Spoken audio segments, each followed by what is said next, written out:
За өмнөх бичлэгтэр 14 ханхуу нарын хаан ширээний тэмцэл гэж яг юу вэ? Тэгээд Хисако Кроллерын тулаануудыг яриа зогссон. Өнөөдөр болохоор нөгөө 200 мянган хүний суудалтай хөлтгөн онгоцны хөдлөөд шин төв рүү явах замдаа нөгөө айхтар байдал руу ялна болж байгаагаар бичлэгээ үргэлжлүүлнэ. За тэгээ олон юм яриад байгаа бичлэгт орцгоё. За нөгөө айхтар там хөлтгөн онгоц нь бол ерөнхийдөө 5 хэсэгт хуваагддаг. Эхний 3 хэсэгт бол нөгөө ханхуу нар болон хамгийн баячууд, алдартнуу зэрэг байрлана. 4-5 дахь хэсэгт болохоор нөгөө суглаагаар орж ирсэн энгийн иргэд тэгээ янз бүрийн цэргүүд идэр байрлаж байгаа. За тэгээд онгоц хөдөлгөөгүй манай нөгөө Курапикагийн хамгаалж байгаа хамгийн отхон 14 дугаар ханхуугийн хамгаалагч нарын нэг нь ингээд хамаг цусаа саруулаад өгцөн байдалтайгаар олддог. Курапика ч энийг нээ эзэмшигчл хийсэн мэн гэж сэжиглээд байж идэл дахиад бүр олон хамгаалагч нар нь яг адилхан ингээд өгцөн хөвтчихийдэг. Манай хүн ч энэ удаагт хэрэгэлцэлгүйгээр гинжээ арган урагш байгаа гэж сэжиглэн бүгдийг байцаахаар болно. Тэгээд хааны тэмцээний талаар мэдж байгаа хүн байна уу? Хэр худал хариулбал буудна гэж сүрдүүлэхэд ганц хоёр хамгаалагчдад өөрсдийгөө ханхуу нарын тушаалаар тагнахаар нууцаар нэвтэрч орж ирсэн. Гэтэ ханхуу болон түүний хүмүүст ямар ч гим хоргийг санаагүй байсан учраас тэр аллагыг хийгээгүй гэж амладаг. Энэ үед харин өөрөө гинт хачирхалтай нэм агсуудаар дүүрдэг бөгөөд Курапика сандарч Биске болон бусдаа энэ талаар мэдгэж анхааруулна. Буцаж ирэхэд нь хамгаалагчдын баг ахлагч нь байсан Сайрууд гэж нөхөр бусад хамгаалагч нараа алаад Курапика руу юу юуг ухтаг бариад байрдаг. Манай хүн ч мэдээж нэг их зовлгүй барьж аваад чихнээс нь мөн жижиг нэм ангас гарч ирэх бөгөөд Сайрууд ч би юу гинэд өөрийгөө өдөж чадхаа болцсон. Энэ өөр хин нэгний нээн чадварлах түүнээс би бол тагнуул идэр биш шүү гэж бас амладаг. За ингээд 14 дугаар ханхуг хамгаалж исэн 11 хамгаалагч маань Курапикатай нийлээд одоо ердөө хоёулах нь болж байгаа. За энэ үед ханхуу нарын уулзалт маягийн болоод нөхдүүд зарим нь төлөвлөгөө яриад зарим нь бусад ханхуу нартай хамтарч гэл үзэж сарна. Сэтгүүр ханхуу буюу нөгөө скетинг вайп нэртүүлсэн нөхөр чинь аавтайгаа уулзаад гин тэнцэнд оролцохгүй. Надад угаасаа хаан ширээ хэрэггүй гэхэд аавч тоосон юм байхгүй дураараа болоо гэж яжлантай хэлдэг. Өөрөөр хэлбэл энэ усад ханхуу аж төрсөн л бол энэ цус тэмцэлд оролцохоос өөр аргагүй. Сэтгүүр ханхууд сонголт гэж юм байхгүй гэсэн үг. 10 дугаар ханхуун дүүдэ буюу 11 дугаар ханхууд хамтрах санал тавиад бусдыг алаа тоглоомд ясныхаа дараа би аавтай ярьж байгаа чамайг амьд үлдээ нэдрээд. Нөгөө талд харин 4 дугаар ханхуу буюу нөгөө зэвүүн баачгаа чинь 6 7 8 дугаар ханхуу угаасаа өрсөлдөх сонирхол байхгүй. 9 дугаар ханхуу бол угаасаа сая нэрээ татлаа гэдээ бүр хилцсэн. 10 11 2 бол угаасаа л хөөхнийг хамтрал лидер байгуулаа л ах шиг байлээ. Гэтэ угаасаа дорчлог дотн, сачи дотн, за 12 13 14 бол угаасаа яриад ч хэрэггүй. Аль хэдийн өрсөлдөгчийн танаас гарцсан болохоор ингээд хамгийн ууган 5 ханхуу нарын хооронд л яг өндөө өрсөлдөөн болно. Тэгээд 1 2 3 ч угаасаа чи мэдэн штэ. Ийг олон шуналтай баригдсан юмыг арцлаалаар харж чаддгүй нөхдүүд болохоор хоёулаа нийлчгэл юм бол найдвартай хоёр нэг айл нэг нь хаан болно эдэргээд 5 дугаар ханхууд холбоотон болох санал тавиа жинхэнэ толгойг нь мунхруулж идэг. 5 дугаар ханхууч зөвшөөрхийн зэрэгцээ 2 болон 1 дугаар ханхуу нар бас аавтайгаа уулзахаар очино. 2 дугаар ханхуу ааваасаа энэ тэмцээг яаж иш дуусгах юм бэ? Нөхцөл нь юу юм бэ? Нэг л амьд үлдэх хаан болно гэхээр бид нар үнэхээр нэгнийг алах ёстой юм уу? Эсвэл тэр 9 дугаар ханхуу шиг өрсөлдөхийг хүсэхгүй байгаа нэг нэрээ татчих болох юм уу гэсэн чинь 3 дугаар ханхууч гэсэн наадах чинь асуугаад байсан. Гэхдээ ер нь олоо штэ. Наад өгүүлбэрээ хэрхэн ойлгох чинь ч гэсэн энэ тэмцээний нэг хэсэг эдрэгээд бөөрийнхээ хаамаа жинхэнэ бөөрийнхээ хариулт өгдөг. Энийг 1 дугаар ханхуу салсангуудаа багштад ойлгонтой хөгжиг энэ 2 дугаар ханхуу эдэр одоо хаа амаас минь юу асуугаад байгаа. Угаасаа ойлгомжтой юмыг хүн угаасаа энэ тэмцээнд заавал төрүүлж таныхаа удам ухсаа улсынхаа нэр хүндийг хамгаалтна эдэргээд за нэг иймэрхүү уулзалт болно. За тэгээ дараагийн панелудаас бид 1 дугаар ханхуу буюу Бенжамины талаар нэлээд мэдэж авна. Манай хүн бол ерөнхийдөө нэг хөсний цэргүүд гэх юм уу, хөсний алуурчд ч гэх юм уу, тэдний босс. Цэргүүд нь бол ахлагчийн төлөө бүр юу хийхээс боцохгүй үнэнч. Манай хүн өөрөө ч гэсэн бас нэлээд хүчтэй юм шиг байлээ. Ямар ч байсан ханхуу нар дундаасаа ганц нээ ашиглаж чаддаг нь. Тэгээд цэргүүдэд цуглуулж байгаад ерөнхийдөө бүх ханхуу нарыг ажиглаад байж байгаарэ. Та нар л харин дайрах юм бол бие хамгаалах зорилгоор хэнийг ч алж болно гэж тушаадаг. Тэгсэн цэргүүдийнх нь нэг нь 14 дугаар ханхуу дээр очиад үйлчлэгчдийнх нь нэг нь алждаг.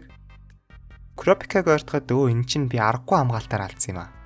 Чамд ч гэсэн одоо аргагүй хамгаалт үзүүлэхээс гээд гал нээдэг ч гэсэн назаа нөгөө Курапикатай цуг амьд үлдсэн цорын газ хамгаалагч нь нээ ашиглаж чаддаг байж таарад.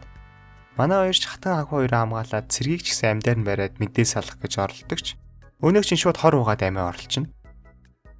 Энэ үед бас л нэг цэрэг хаалганы гадаа ирэх бөгөөд үүнтэй зэрэгцэн 3 дуудлага ирдэг. 3 дугаар ханхуу, 5 дугаар ханхуу, 1 дугаар ханхуу нараас. Курапика чинь яалтчгүй л мэдээ солилцох эсвэл хамтран ажиллах санал ирнэ гэдгийг мэдчихсэн болохоор аль хамтармаар байгаагийнх нь дугаарыг аммаар байдаг. Даанч нэгийг авчих юм бол нөгөө хоёр нь дахиж залахгүй болохоор шууд л нэгдүгээр анхуу буюу Бенжамины дуудлагыг авдагч. Энэ яг үедээ нэг биш 3 дугаар анхуугийн дуудлага байдаг. Өөрөөр хэлэх юм бол нөгөө үйлчлэгч нь Курапикаг даригдсан гэсэн үг. За тэгээ нэгийг авсан юм чи яаж шууд таслах вэ? 3 дугаар анхуутай тэр нэм ангасууд болон тэмцээний талаар мэдээлэл аваад оронд нь би ч бас чухал нууц мэдээлэл өгье гэж амлаад уулздаг. Курапикач хүссэн мэдээлэлээ 3 дугаар анхуугаас авчаад өөрийнх нь ээлж ирэхэд энэ мэдээлэл шууд хааны тэмцээний үр дүнд нөлөөлнө бүр crazy мэдээлэл андаа. На суугатаа гаргаж юм. Мен чамд бүр амар гоё мэдээлэл өгнө. Итэг гэдэргээд сүрчгэнж өгнө. Тэгээд нэрэл тэр нь чухал мэдээлэл байсан юм байлгүй. 3 дугаар анхууч Курапикад хоёр нэлийн чухал бие хамгаалагч өгч хамгаалуулахаар болдог. Нэрээ нөгөө 4 дугаар анхууч нээний талаар олоод мэдтсэн. Тэгээд бие хамгаалагчдынхаа нэгээр нээн заалгуулдаг. Бие хамгаалагч нь 4 дугаар анхуу ер нь л айсвал гэдгийг мэдэх болохоор бас нэм ангасыг нь хараад бүр яагаад зааж болохгүй юм бэ? Энэ сурчил бүр жинхэнэ сүрүүлэн гэж бодож ирсэн ч гэсэн аргагүй ирэхэн дайсантаа заахаар болдог. 4 дугаар анхууч бүх төрөлхийн генус юм болохоор энгийн үнээс хит ихэнх урдан сураад бие хамгаалагч нь бүр шок. Курапикаар нь бусад бие хамгаалагч нартай уулзаад мэдээлэл дээр солилцоод заримд нь нээн хүртэл зааж өгч болно гэдгийг яриад байж итэл. Нөгөө ахлагч хамгаалагчийн чадвараар 8 дугаар хатан маань Жомиг дороо маягаар өдөрдөж димит хийж байгаад 13 дугаар анхуу өгөхийг харцдаг. Тэгээд очиод туслах гэж оролддог ч гэсэн Курапика зогсоогоод 13 дугаар ханхуу ингээд хамгийн анхны орхиж болж байгаа. За нөгөө тал тарай Аалзнууд Хисоког алахын тулд бас энэ онгоцноос юм хулгайлах гэж хөлөг онгоцын 5 дугаар хэсэг рүү нууцаар нэвтэрсэн. Тэгээд 4 болон 3 дугаар хэсэг рүү нэвтрэх арга чараг хайж агаад тэнхийнхээ мафийн хулигайнуудад хинэн босс вэ гэдгийг харуулад байж гин. Маф гэснээс нэр 3 4 5 дугаар хэсгийг 3 өөр төрлийн мафийн гэрүүл хариуцдаг. Тэгээд тэдний ч гэсэн Аалзнуудыг ерөөхдөө Йоркны хотод төвөөснөөс хойш мэддэг, бас болгоомжлдог болсон болохоор ивэр шийдэхийг хүсдэг. Бас нэрээ Уогоныг орлож байгаа шинэ гишүүн Ирүми юм байлээ. Мань хүн тэгээд Хисоко өөрийгөө алуулахын тулд намайг хүсэлсэн, бас бид хоёр сүү тавьцсан эдэргээд яриад байдаг. What? За тэр ч яг Аалзнууд дунд ч гэсэн Ирүмиг сэжилж байгаа нэг ч юм байхгүй хаширгалтай. Бас нэрээ нөгөө зүн чихэн үхээ чадвар нь Крологийн номноос харчигдсан. Аниме фэнүүд болохоор тэр охины чадраар Хисоког олох амархан учраас Хисоко тэрийн мэдээд охиныг алдсан гэж таамаглалт юм бэлээ. За ингээд Хисоког хайхын тулд Аалзнууд салж явж байгаа. Энэ үед 4-р хэсгийн мафийн босс нөгөө хаашиг юмний дүүгээд бас нэг бөөрийнхээ нөхөр гарч ирэх бөгөөд бүлгийнхаа хамгийн хүчтэй хоёр туслагт Хисоког Аалзнуудаас өмнө гяс оол гэж тушаадаг. Finks Fate Nobunaga 3-ыг явж байхад нойр хавийг нь хамгаалагч нь бүгд учир битүүлгээр алга болоод тэгээд манай хэд ч яалтч хүн нээн чадвартай нэг нөхөр байна. Тэгээд бид хідээр оролдоод авах шиг байна. Аландаа эдргээ яриад ичтэл нөгөө мафийн боссын туслагтай таардаг. Нөгөө нөхөр ч анх Аалзнуудын хүмүүсийг алсан юм байна гэж бодоод яг дайрах гэж байгаад биш гэдгийг мэдснийхаа дараа нөгөө өөр хэсгийн өрсөлдөгч мафийнх нь алсан юм байна. Та нар биш вэж гээд нөгөө гуравтай хамтрахаар болдог. Тэдний бүлгмийнхэн Аалзнуудад Хисоког олоход нь туслана. Харин Аалзнууд нөгөө өрсөлдөгч мафийнхантай новчроо олоход нь туслая гэж тохирдог. Энэ үед өвхөрчил луужил хоёр хийцгүрч явж байгаад Ирүми Карут хоёртой таараад Аалзнууд болон Хисоко аль хэдийн хөлөг онгоцсонд ороод ирсэн гэдэг мэдээллийг олж авна. За нөгөө тал харин тэмцээн үргэлжилсээр 2 дугаар анхуу 1 дугаар анхууг алхаар ирдэг. 1 дугаар анхуугийн цэргүүдийнх нь нэг нь гал нэгээ түүнийг алдаг ч гэсэн манай хүний нэм ангаснд үхснийхэн дараа гарч ирээд амийг нь авсан хүнийг алаад өөрийг нь амьдлуулдаг. Ер нь л нэлийн өвпи чадвартай. Өөрөөр хэлбэл 2 дугаар анхууг алсан хүн шууд дараа нь өөрөө өхнө гэсэн үг. Тэгээд цаашаа яваад бусад цэргүүд рүү ч гэсэн бодож эхэлсэн ч хинч зөрүүлж гал нээдгүү. 1 дугаар анхуу рууч буудаад тахад нээнэрэл хамгаалаад ерөөсөө өөрлөө зөрүүлж дайрахгүйгээр эвтэйхэн барьж аваа шоронд хийждэг. 2 дугаар анхуугийн алсан цэрэг нь үхэхээс өмнө бүх чадварыг нь ахлагчтай хилцсэн юм байлээ. Тэгээд энэ аюултай чадварыг бүгд мэдсэн болохоор зөрүүлж өөрлөө дайрахгүй байсан гэсэн үг. Бас 1 дугаар анхуугийн чадвар нь болохоор эрлэхээр өөрхөн төлөө өгсөн бүх цэргүүдийнхаа чадварыг өөртөө авдаг.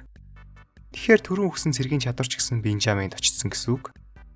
За тэгээд энэ үед нөгөө нэрээ татаж аваад исэн 9 дугаар анхуу аав дээрээ очиод буу тулган тэмцээнийг яалттай зогсоохыг шаарддаг ч одоо нэгэнд өнгөрсөн гэж хэлдэг. Ханхуу аав руугаа гал нээдэгч аавынх нь нэм ангас зогсоочдөг бөгөөд аргаа бараад амиа орлох гээд өөрлөгөө буудтал өөрийнх нь нэм ангасаас зогсоочдөг. Ер нь л энэ нэм ангасууд аль хэдийн програмчлагдсан болохоор энэ тэмцээнийг яагаад ч зогсоох боломжгүй юм бэлээ. Тэмцээн эхлээд 8 дахь өдөр өнгөрөхөд 8 дахь анхуу өгсөн байдалтай болтож ингээд 12 анхуу үлдчихэж байгаа.